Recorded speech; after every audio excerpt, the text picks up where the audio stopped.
Carol Roth here for Goldline. Today we're going to chat about where the next too big to fail might come from. The following content does not constitute financial investment or tax advice. It is being provided for informational purposes only. You should consider any investment based on your own financial position, risk tolerance, and other factors. Please consult your own advisors before making any decision to invest. The Federal Reserve, whose policies have helped destroy your purchasing power and create wealth transfers from Main Street to Wall Street, stands ready to, quote, help you again.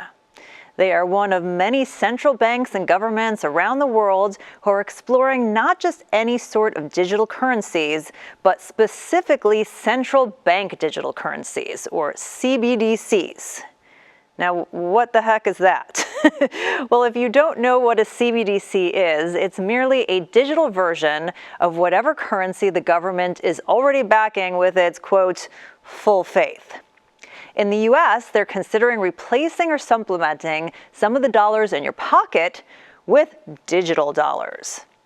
The reality is, the U.S. doesn't need this. We have plenty of digital payment systems that are quick and effective in transferring money.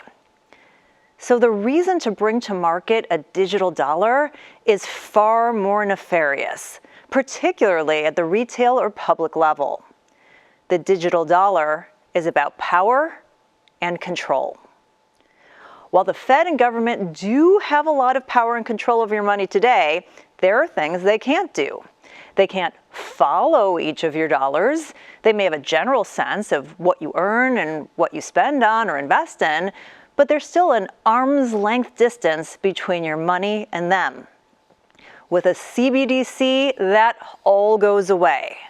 The currency can be programmable at scale with sophisticated technology. They can trace the movement of every single dollar, giving them complete transparency into everything you do. Worse, they can control accessibility to that money. They can program the currency based on their mandates and whims. If they want to push, quote, green policies, they can cut off your payment. Let's say you filled up your gas tank too many times in a month. Or maybe they don't let you go to the ice cream shop more than twice a year, for your health, of course. Well, 10 years ago, that may have sounded more dystopian novel than reality. Between the COVID-related policies and actions in America and the freezing of the Canadian Trucker Freedom Convoy assets over the past couple of years, this is much more a likely reality than a fantasy. People who have the money, control, and power will do everything they can to keep that money, control, and power. Moreover, a CBDC doesn't remove systemic risk. Rather, it creates the ultimate in a too big to fail scenario. Think about it. The more centralized the currency, the larger the scale of the risk. When a digital currency is less centralized, there may be more attacks on the system, but each one is smaller in nature, and any one or a handful of them are not likely to bring an economy to a grinding halt. But once you fully centralize the currency, as would be the case with the CBDC, you've now created too big to fail on a level that makes the Great Recession financial crisis look like child's play. A sophisticated hacker could theoretically bring down an entire economy. Despite the enormous implications for privacy, economic freedom, and economic and national security, the CBDC agenda is picking up steam. But the Fed can't authorize a CBDC without the express approval of Congress.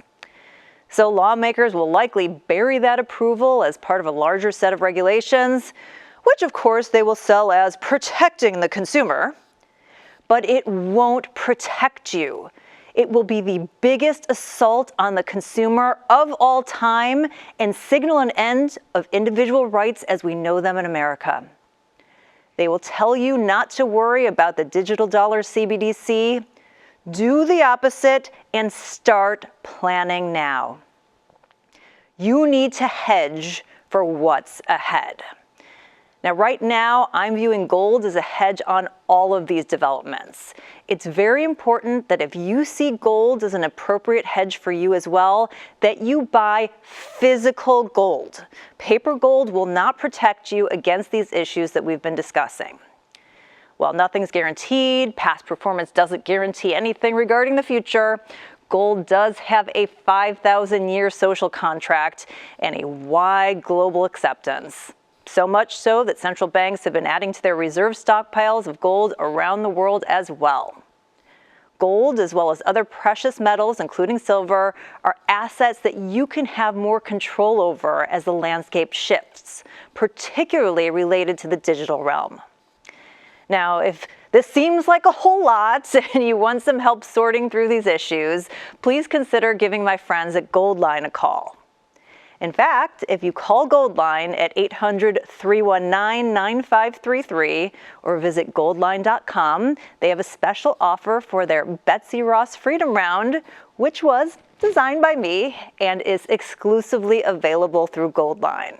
With a qualified purchase, you get 1 copper Betsy Ross Freedom Round included with every silver one you purchase. Just mention the special offer, 800-319-9533, or goldline.com. Remember, if a government wanted to control how you acted and interacted, push an agenda for the good of society, or exert other control, the easiest way to do that is through money. They are going to try to rig the system so they can have even more control.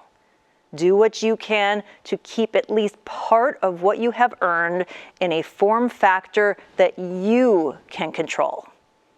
I'm Carol Roth for Goldline. I'll see you next time.